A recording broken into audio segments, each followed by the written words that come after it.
À une porte d'embarquement ordinaire, une hôtesse de l'air arrêta un homme noir, bien habillé, doutant qu'il ait sa place en première classe. Lorsqu'il tenta calmement de lui montrer son billet, elle l'humilia devant des dizaines de passagers, lui frappant même la main. Mais ce que personne ne savait, ni l'équipage, ni les passagers, ni même le capitaine, c'est que cet homme calme n'était pas n'importe quel voyageur. Il était le PDG et il possédait chaque avion, chaque siège et chaque uniforme de la compagnie aérienne. Au moment où l'avion atterrirait, l'avenir de l'hôtesse dépendrait d'une seule décision qu'il allait prendre.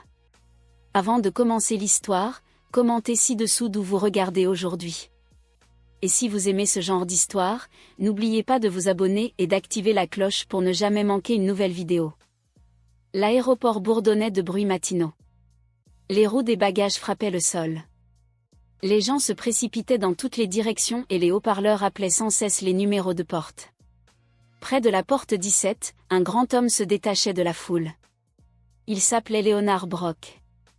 Il portait un simple costume gris charbon, des chaussures bien cirées et ne portait qu'un petit sac noir. Ses cheveux courts étaient saupoudrés de gris sur les côtés et son visage affichait une expression calme et sérieuse. Il vérifia son billet, affichant un siège en première classe, 1A. Sans se presser, il se dirigea vers la zone d'embarquement. Les pas de Léonard étaient lents mais confiants. Il ne regardait pas autour de lui nerveusement comme certains passagers. Il ne fouillait pas dans son téléphone ou ses bagages. Tout en lui était calme, comme un homme qui savait exactement où il appartenait. Mais tout le monde à la porte ne semblait pas le voir de cette façon. Derrière le comptoir d'embarquement se tenait une jeune hôtesse de l'air nommée Brittany. Elle portait un uniforme impeccable et une écharpe brillante nouée autour du cou. Sa queue de cheval était tirée si fort qu'elle semblait douloureuse. Brittany avait un œil affûté pour repérer les problèmes, ou du moins, elle le croyait. Elle aimait maintenir les standards en première classe et n'aimait pas quand quelqu'un avait l'air de ne pas y avoir sa place. Lorsque Léonard s'approcha, le visage de Brittany se modifia légèrement. Son sourire devint rigide. Sa main se leva rapidement pour bloquer son passage. « Monsieur », dit-elle d'une voix polie, « l'embarquement pour l'économie est par là. » Elle désigna une autre porte sans même regarder son billet. Léonard leva légèrement un sourcil. Il brandit son billet devant elle. Sa voix était calme et basse. « Première classe, 1A. » Pendant un instant, Brittany hésita, puis elle jeta un rapide coup d'œil au billet, cachant à peine sa surprise. Elle s'écarta sans dire un mot. Léonard passa sans un mot, gardant son dos droit. Mais juste au moment où il marchait sur le pont d'embarquement, Brittany murmura sous son souffle, « On dirait que l'argent n'achète pas toujours la classe. » Léonard ne réagit pas. Il avança comme si les mots ne l'avaient même pas effleuré. Mais derrière lui, quelques passagers avaient entendu. Un homme en costume bleu marine fronça légèrement les sourcils. Une femme ajustant le porte-bébé de son enfant leva les yeux, sa bouche se resserrant. Le commentaire resta suspendu dans l'air comme une fumée désagréable, laissant une sensation inconfortable derrière lui. À l'intérieur de l'avion, la cabine de première classe brillait d'un éclairage doux. Les sièges étaient larges, espacés comme de petites îles privées. Certains passagers sirotaient leur café ou plaçaient des couvertures sur leurs genoux. Léonard trouva son siège sans aide. Il plaça son sac dans le compartiment supérieur d'un geste fluide, puis s'assit, les mains repliées calmement sur ses genoux. Il ferma les yeux un instant, non pour dormir, mais pour bloquer le bruit et clarifier son esprit. Brittany entra dans la cabine une minute plus tard, tenant sa tablette. Ses yeux scannèrent rapidement les rangées jusqu'à ce qu'ils se posent sur Léonard. Quelque chose à propos de le voir ainsi la perturbait. Elle serra la tablette plus fort, une voix dans sa tête lui murmurant qu'elle devait revérifier pour s'assurer qu'il avait bien sa place ici. Ce n'était pas à propos du billet, se disait-elle, mais c'était à propos de son travail de garder l'ordre. Du moins, c'est ce qu'elle se disait.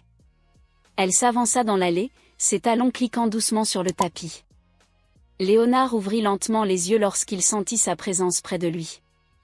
Brittany se tenait là, raide, son expression froide. « Monsieur, puis-je revoir votre billet ?» demanda-t-elle d'une voix suffisamment forte pour que les passagers alentour entendent. Sans parler, Léonard se glissa la main dans la poche de son manteau et en sortit le billet qu'il lui tendit avec la même calme qu'auparavant. Brittany le saisit brusquement, ses doigts frôlant sa main avec plus de force que nécessaire. Un homme de siège plus loin se tassa un peu sur son siège, mal à l'aise. Brittany fixa le billet plus longtemps que nécessaire, cherchant une erreur qui n'existait pas. Lorsqu'elle n'en trouva aucune, son visage se crispa sous la colère. Sans réfléchir, elle renvoya brusquement le billet vers Léonard. Ses mains frappèrent ses doigts si fort que le billet glissa et tomba au sol. Un léger cri s'éleva des sièges derrière eux. Léonard se pencha lentement, ramassa le billet et se redressa. Son visage ne montrait aucune colère, seulement une patience silencieuse qui fit sentir à Brittany une taille plus petite que jamais. « Vous n'avez aucune idée de qui vous venez de manquer de respect, » dit Léonard d'une voix basse, calme, mais qui semblait plus forte que n'importe quel cri. Brittany cligna des yeux, confus un instant alors qu'un lourd silence envahissait la cabine. Les passagers cessèrent de faire semblant de ne pas regarder. L'air semblait plus lourd. Chaque œil était rivé sur la tempête silencieuse qui venait de débuter à cet instant. Brittany se figea un instant, ne sachant quoi dire. Elle sentit les yeux percer son dos. Elle redressa précipitamment son uniforme, forçant un sourire crispé sur son visage. « Toutes mes excuses, monsieur, » dit-elle d'une voix qui sonnait vide. « Je suivais juste les procédures. » Mais même, elle savait que ces mots n'avaient plus aucune réelle portée. Léonard ne répondit pas. Il remit simplement le billet dans sa poche et tourna la tête comme si Brittany n'existait plus. La manière dont il la renvoya sans même élever la voix frappa plus fort que n'importe quelle dispute. Concentré, remplissant des verres et redressant les appuis-têtes, mais son esprit n'était plus avec ses mains. Toutes les quelques minutes, ses yeux revenaient vers le siège 1A, où Léonard restait immobile, aussi calme qu'une montagne. Les passagers autour de Léonard semblaient percevoir cette lourdeur aussi. L'homme d'affaires en face ferma son ordinateur sans avoir terminé son email. La femme avec le magazine n'avait pas tourné une page depuis 10 minutes. Même le jeune couple près de l'avant, qui rigolait en regardant un film, était devenu plus silencieux, jetant des regards furtifs vers Léonard, puis vers Brittany.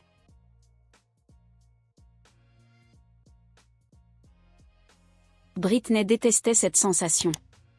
Elle n'était pas habituée à être observée. Elle avait l'habitude de contrôler la salle, de donner le ton, de s'assurer que la première classe se sente exclusive. Mais maintenant, elle se sentait piégée, comme si chaque mouvement qu'elle faisait était mesuré.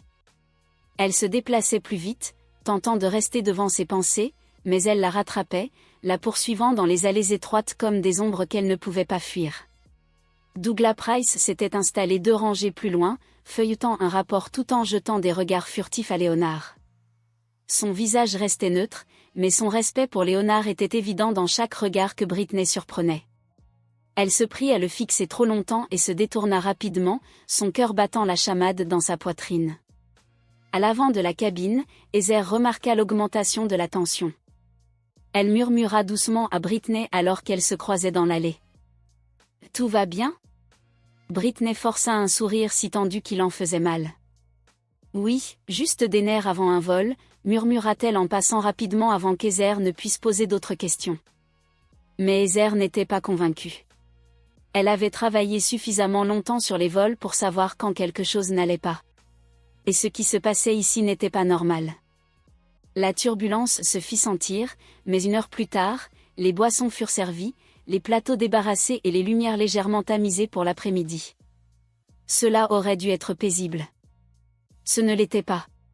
Chaque pas que Brittany faisait près du siège 1A semblait plus lourd, comme si elle marchait dans l'eau. Elle n'osait plus regarder Léonard dans les yeux. Elle se disait qu'une fois arrivée, tout serait oublié. Peut-être qu'il se contenterait de déposer une plainte, et cela finirait dans un dossier avec une 12aine d'autres. Elle recevrait un petit avertissement et passerait à autre chose. C'était comme ça que ça se passait, d'habitude ? Mais au fond, une voix plus froide lui murmurait quelque chose qu'elle ne voulait pas entendre. Ce ne sera pas qu'une simple plainte. Le corps de l'avion prit soudainement un petit coup, et Douglas Price se tenait là, son expression maintenant sérieuse. « Mademoiselle Cole », dit-il d'une voix basse mais ferme. Elle redressa les épaules, l'instinct prenant le dessus. « Oui, monsieur », demanda-t-elle. « Je vous demande de vous préparer pour une annonce aux passagers », dit Douglas. « Nous la ferons juste avant l'atterrissage. » Britney cligna des yeux. C'était étrange. Les annonces de vol n'impliquaient généralement pas les passagers de première classe directement. Avant qu'elle ne puisse poser de questions, Douglas ajouta. Et après cela, vous serez appelé à vous avancer. Sa bouche s'ouvrit puis se referma. Elle ne trouvait pas les mots. Douglas ne donna pas plus d'explications. Il se contenta de lui faire un petit signe de tête avant de disparaître derrière le rideau. Britney se tenait là, figée, les mains serrant le chariot de service comme si cela pouvait la maintenir en place. La peur qu'elle avait contenue pendant tout le vol monta en elle comme une marée. Ce qui allait arriver était plus grand qu'elle ne l'avait imaginé. Bien plus grand. Elle jeta un dernier regard vers Léonard.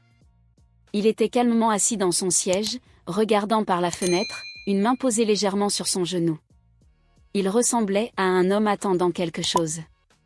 Et Britney savait, avec une certitude glacée, qu'il n'attendait pas simplement l'atterrissage de l'avion. Il attendait que son monde change. Les minutes passaient lentement, comme des heures. Chaque seconde semblait étirée, comme si toute la cabine retenait son souffle. Britney se tenait près de la cuisine, feignant d'organiser les plateaux, mais principalement en s'agrippant au comptoir pour empêcher ses mains de trembler. Elle recommençait à revivre la matinée dans sa tête, chaque regard, chaque mot, essayant de trouver un moyen de tout expliquer si quelqu'un lui demandait. Mais au fond, elle savait que les explications ne la sauveraient pas. Pas cette fois. Le haut-parleur vibra et la voix du capitaine rompit le silence lourd. Mesdames et messieurs, alors que nous entamons notre descente, merci de retourner à vos sièges et de vous assurer que vos ceintures sont attachées. Nous aurons un message important dans un instant. Merci. Les passagers s'agitèrent dans leurs sièges, bouclant leurs ceintures, ajustant leurs oreillers. Mais même parmi les préparatifs habituels pour l'atterrissage, quelque chose semblait différent. Les regards se croisaient, curieux et nerveux. Tout le monde sentait qu'il se passait quelque chose de plus grand, même sans savoir quoi. Léonard était toujours assis en un A, son visage calme, inchangé par la tension. Il se pencha légèrement en arrière, croisant les mains, ayant l'air d'un homme en paix, ou peut-être d'un homme prêt à rendre un jugement. Douglas Price s'avança, portant un petit microphone sans fil. Son visage était calme mais sérieux. Ses pas étaient lents et mesurés. Le ventre de Britney se noua davantage à chaque pas qu'il faisait.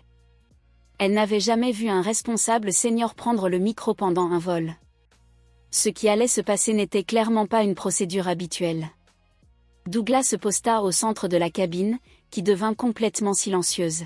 « Mesdames et messieurs, commença-t-il d'une voix forte et assurée, nous voudrions prendre un moment pour reconnaître un passager très important qui voyage avec nous aujourd'hui en siège 1A.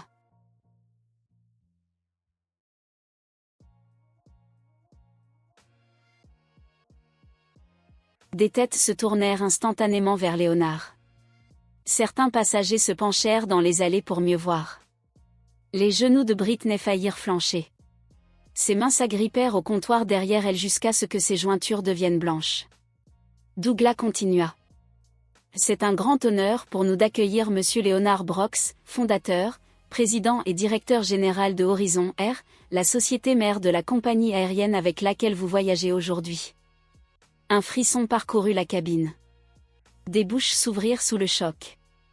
Les passagers échangèrent des regards stupéfaits. Même ceux qui travaillaient pour la compagnie depuis des années restaient figés, la bouche légèrement ouverte.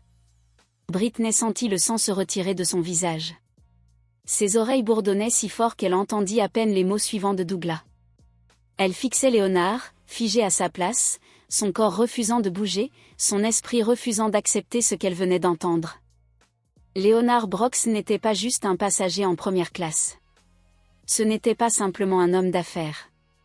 C'était le propriétaire de toute la compagnie aérienne, l'homme dont elle avait vu le nom des centaines de fois dans les bulletins d'information de l'entreprise, sur les plaques dans les salles de formation, sur les photos lors des cérémonies de remise de prix. L'homme qu'elle avait ignoré sans un second regard. L'homme qu'elle avait douté, méprisé, mis de côté comme s'il n'était rien. Douglas remit le micro à Léonard avec un signe de respect. Léonard se leva lentement, dominant la cabine. Ses mouvements étaient fluides, mesurés, pleins d'une autorité tranquille. Il regarda les passagers et l'équipage, son regard précis mais pas cruel.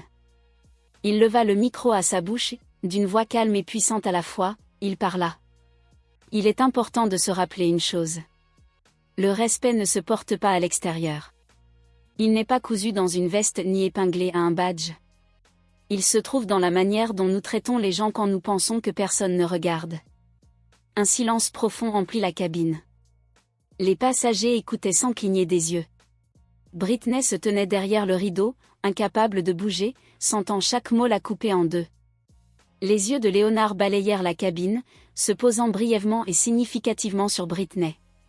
Même s'il ne parla plus d'elle directement, le regard suffisait. C'était un miroir, la forçant à se voir pour ce qu'elle était réellement, pas la version qu'elle avait toujours crue. Léonard rendit le micro à Douglas avec un petit merci silencieux, puis se rassit, croisant calmement une jambe sur l'autre comme s'il n'avait jamais été dérangé. Avec un compartiment à bagages. Elle lui lança un regard furtif, pas cruel, pas méprisant, mais lourd de compréhension. Heather avait vu de nombreuses erreurs au cours de ces années, mais jamais une comme celle-ci, se déroulant aussi publiquement, sans aucun endroit où l'on pouvait se cacher. Britney entendit à peine les annonces habituelles de départ à l'aéroport. Son esprit était figé, rejouant les paroles de Léonard encore et encore. On ne peut pas effacer un moment une fois qu'il est passé, mais on peut choisir ce qu'on devient après. Elle avait l'impression de se tenir au bord d'une falaise, sans aucun moyen sûr de revenir à ce qu'elle était. Alors que les derniers passagers quittaient la cabine, Douglas Price s'approcha de nouveau d'elle. Il ne cria pas, ne menaça pas. Il lui tendit simplement une lettre imprimée, visiblement préparée pendant la dernière partie du vol. « Vous êtes suspendu de vos fonctions pour l'instant », dit-il fermement. « La sécurité vous accompagnera au bureau de l'équipage lorsque vous quitterez l'avion. Vous rencontrerez le comité disciplinaire demain matin. » Britney prit la lettre avec des doigts tremblants. Les mots se brouillaient devant ses yeux, mais elle savait ce qu'ils disaient, même sans les lire entièrement. Suspension en attendant l'enquête, examen immédiat de la conduite, recommandation pour une formation obligatoire sur la sensibilité et la diversité. Des termes qui lui semblaient lourds et froids comparés à la fierté qu'elle ressentait autrefois en portant son uniforme. Douglas hésita avant de s'éloigner. Il baissa la voix, de sorte que seule Britney pouvait l'entendre. « Vous devez savoir que M. Brox n'est pas un homme qui humilie les gens pour le plaisir. S'il vous a interpellé de cette manière, c'est parce qu'il croit que les gens peuvent changer s'ils en ont la possibilité. » Britney hocha lentement la tête, incapable de dire un mot en retour. Douglas lui jeta un dernier regard, à moitié avertissement, à moitié miséricorde, puis disparut dans le jet bridge après les passagers. Britney resta seule dans la cabine vide, l'odeur discrète de café et de nettoyant pour tissu flottant dans l'air. Les sièges étaient désormais vides, les oreillers laissés en vrac, les cartes de sécurité dépassant des pochettes. La cabine, autrefois un royaume qu'elle dirigeait, semblait maintenant une salle d'audience où elle venait de tout perdre. Elle traversa lentement l'allée, les pieds lourds, la tête basse. Chaque pas lui rappelait les innombrables vols qu'elle avait effectués avec fierté, pensant qu'elle était supérieure, pensant qu'elle avait le droit de juger qui appartenait à cet endroit et qui n'y appartenait pas. Maintenant, ces mêmes pas semblaient une trace d'erreur qu'elle ne pourrait pas effacer. À la porte de l'avion, 2 agents de sécurité en uniforme l'attendaient. Leur visage était impassible, professionnel, mais Britney sentait leur jugement, même sans qu'ils ne prononcent un mot. Elle hocha la tête d'un air rigide et les suivit dans le jet bridge vide. En marchant, elle aperçut, à travers les grandes fenêtres de l'aéroport, Léonard Brox, debout près d'une rangée de voitures noires. Un chauffeur lui tenait la porte ouverte. Il s'arrêta un instant avant de monter dans la voiture, regardant une dernière fois vers le terminal, comme s'il se souvenait de quelque chose. Britney se demanda s'il pensait à elle ou si elle n'était déjà qu'une autre erreur oubliée dans une longue carrière de personnes qui l'avaient sous-estimée. Mais au fond d'elle, elle connaissait la vérité. Elle ne l'oublierait jamais. Lorsqu'elle arriva au bureau de l'équipage, elle s'assit seule à une table en bois simple, son badge et son idée placés dans une petite enveloppe devant elle. Elle n'était plus une hôtesse de l'air, pour l'instant. Elle n'était plus que Britney Cole, une femme qui devait affronter le silence qu'elle avait créé, se regarder dans le miroir qu'elle avait évité trop longtemps, et décider quel genre de personne elle allait devenir. À l'extérieur de la pièce, les annonces de l'aéroport résonnaient dans les couloirs. Les vols continuaient de décoller, les affaires continuaient d'avancer. Le monde ne s'arrêtait pas pour les erreurs d'une seule personne. Mais pour Britney, le temps avait ralenti, s'étirant douloureusement, la forçant à ressentir chaque seconde de ce qu'elle avait perdu. Pas seulement un emploi. Pas seulement une réputation. Mais une partie d'elle-même. La partie qui pensait autrefois savoir ce qu'était la justice sans jamais vraiment la comprendre. Elle resta là, fixant le sol, avec le lourd silence pesant sur elle, sachant que la partie la plus difficile de son voyage ne faisait que commencer. La petite pièce sans fenêtre où Britney était assise sentait légèrement le café renversé et la moquette usée. Une horloge murale faisait tic-tac bruyamment, comme pour se moquer d'elle. Elle fixa la table devant elle, l'enveloppe contenant son badge et son idée ressemblant à un enterrement pour sa carrière. Elle croisa les mains sur ses genoux, essayant de les garder immobiles, mais l'air froid de la pièce rendait l'effort inutile. Les heures semblaient passer, bien que l'horloge lui indique qu'il ne s'était écoulé que 40 minutes. Personne n'était encore venu lui parler. Aucun superviseur, aucun conseiller, aucun ami. Seulement le bruit des pas dans le couloir, alors que d'autres membres d'équipage passaient sans même lui jeter un regard. Peut-être savait-il déjà ce qui s'était passé. Peut-être que des rumeurs circulaient déjà dans les salles de repos et les couloirs. Britney Cole avait humilié la compagnie aérienne devant son propriétaire. La honte pesait lourdement sur sa poitrine, épaisse et étouffante. Elle rejoua chaque moment dans sa tête, la façon dont elle avait parlé, la façon dont elle avait rejeté Léonard, sans lui accorder le respect de base qu'il méritait. Elle revit encore combien il était resté calme, combien il n'avait pas eu besoin de hausser la voix ou de l'insulter. Il était juste resté là, la laissant creuser sa propre tombe avec chaque mot stupide qu'elle avait prononcé. Il fut un temps, pas si lointain, où Britney était fière de porter son uniforme. Elle pensait que son rôle était celui d'une gardienne des standards élevés. Elle croyait qu'elle protégeait la dignité de la première classe, s'assurant qu'elle restait spéciale. Mais maintenant, assise dans cette petite pièce froide, elle réalisa à quel point cette fierté avait été étroite d'esprit. Elle avait confondu respect avec apparence. Gentillesse avec jugement. Et le pire, c'était de savoir que personne ne l'avait poussée à agir ainsi. Personne ne l'avait forcée à présumer que Léonard ne méritait pas la première classe. Personne ne l'avait obligée à lui arracher son billet, à murmurer des insultes sous son souffle, à ignorer sa dignité. Ses choix étaient les siens, et les siens seuls. La porte grinça, brisant le lourd silence. Une femme en blazer bleu marine entra, portant une feuille. Son badge indiquait Karen Lewis, superviseur de l'équipage. Son visage était calme, mais il n'y avait aucune douceur dans ses yeux. « Britney », dit-elle simplement, en s'asseyant en face d'elle. Elle posa le dossier entre elle et ajusta ses lunettes. « Tu comprends pourquoi tu es ici ?» Britney hocha lentement la tête, sa gorge trop sèche pour parler. Karen continua, sa voix calme mais presque clinique. « Nous avons examiné les rapports préliminaires de l'incident, les enregistrements des passagers et les déclarations des membres de l'équipage. Une réunion disciplinaire complète est prévue pour demain matin. D'ici là, ton statut est suspendu sans solde. » Britney hocha de nouveau la tête, le cœur lourd. « Il y a 2 options, dit Karen. Tu peux démissionner volontairement avant la réunion. Cela mettrait fin à l'examen, mais une note permanente figurerait dans ton dossier de carrière. Ou tu peux assister à la réunion, faire face au comité, et accepter leurs décisions, quelles qu'elles soient. » Britney avala difficilement. Son esprit criait de fuir maintenant, de se cacher de la honte. Mais une autre partie d'elle, plus petite mais plus forte, disait qu'elle ne pouvait plus fuir. Elle avait fui trop longtemps, en évitant de faire face à ses propres fautes. « Je vais y assister, » dit Britney d'une voix ferme. Karen la regarda longuement, puis hocha légèrement la tête. « Très bien. Sois ici à 8 heures précises demain matin. Porte des vêtements civils. Aucun élément d'uniforme. Les instructions sont claires. » Britney n'était plus hôtesse de l'air. Elle était désormais une employée faisant face aux conséquences. Karen se leva, rassembla son carnet. Elle hésita à la porte, puis se retourna une dernière fois. « Pour ce que ça vaut, » dit-elle, sa voix se faisant plus douce. « Monsieur Brox aurait pu exiger ton licenciement sur le champ, sans audition, sans révision, juste une lettre de renvoi. Pourrait être le seul moyen de vraiment en trouver une meilleure. Les membres du conseil étaient assis avec un sérieux nouveau. Le carnet que Judith tenait était rempli de notes, et le voyant d'enregistrement clignotait. Britney Steele se tenait droite devant eux, les mains légèrement tremblantes, le regard perdu dans le vide. Elle ne cherchait plus à se défendre.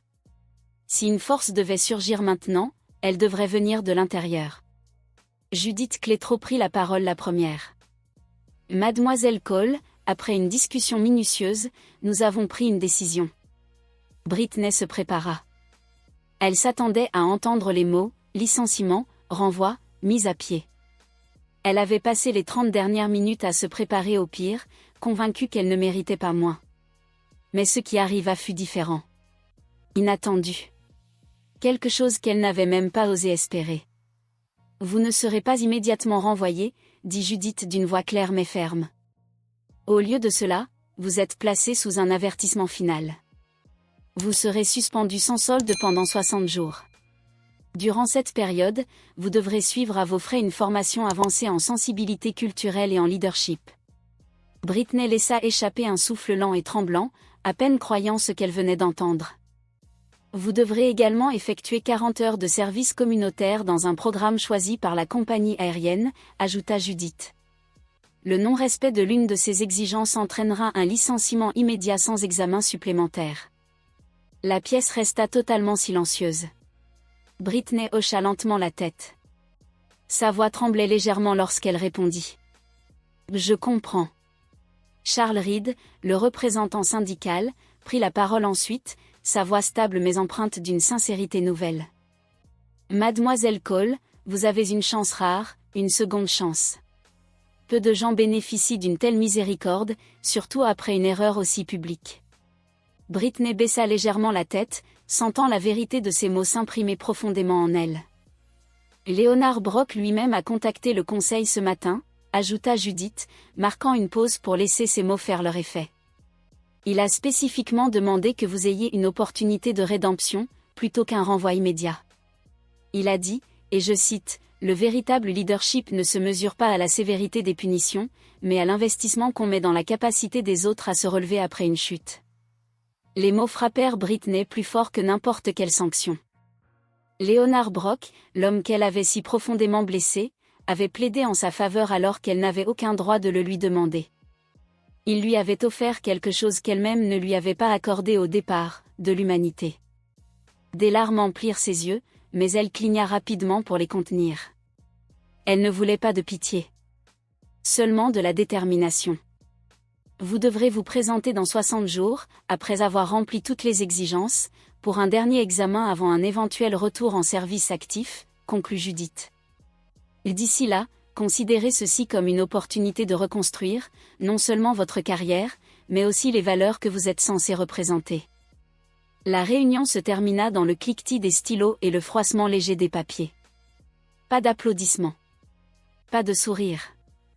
Juste le poids solennel de la responsabilité, désormais passée du conseil aux épaules de Britney.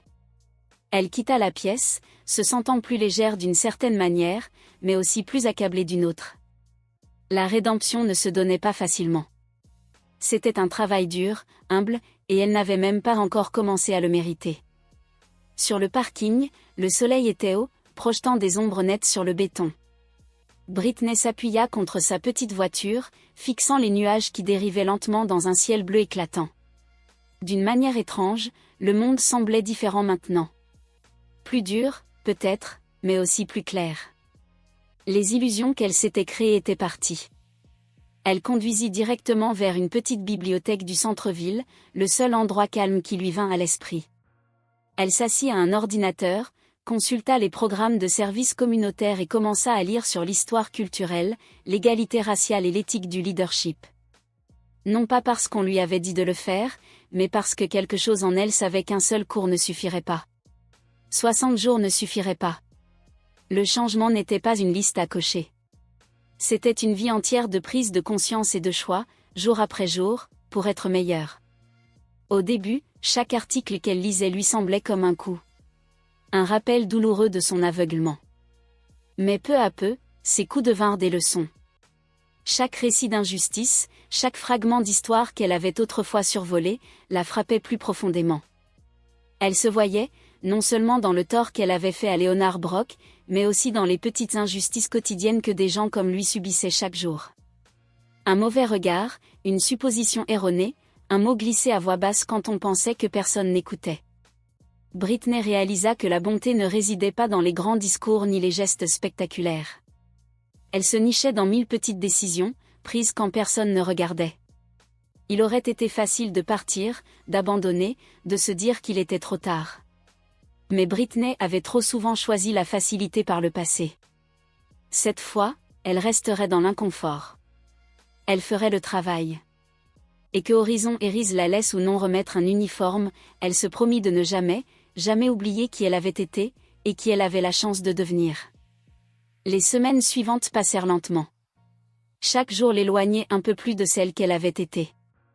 Les matins, autrefois remplis de briefings et d'horaires de vol, étaient désormais consacrés au bénévolat dans un abri pour familles déplacées.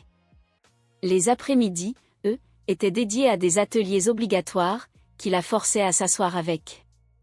L'inconfort, à affronter des vérités dures sur les préjugés, le pouvoir, et ces petites décisions quotidiennes qui peuvent élever ou écraser un être humain. Les premiers jours à l'abri furent brutaux. Britney s'attendait à être mal à l'aise. Elle ne s'attendait pas à être invisible. La plupart des familles ne la reconnaissaient pas. Leur sourire était prudent, leur regard fatigué. Beaucoup étaient noirs, hispaniques ou immigrés de pays qu'elle connaissait à peine. Elle comprit vite que son uniforme, son titre, sa fierté d'antan ne signifiaient rien ici. La seule chose qui comptait, c'était la manière dont elle se présentait. Moment après moment. Au début, elle resta silencieuse, de peur de dire une bêtise. Elle lava les sols de la cuisine, tria les vêtements donnés, porta des cartons jusqu'à avoir mal au dos. Elle pensait qu'en travaillant dur, elle faisait assez.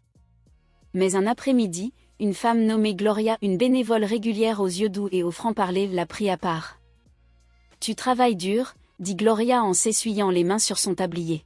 « Mais tu te caches encore, ma fille. » Britney cligna des yeux, ne sachant que répondre.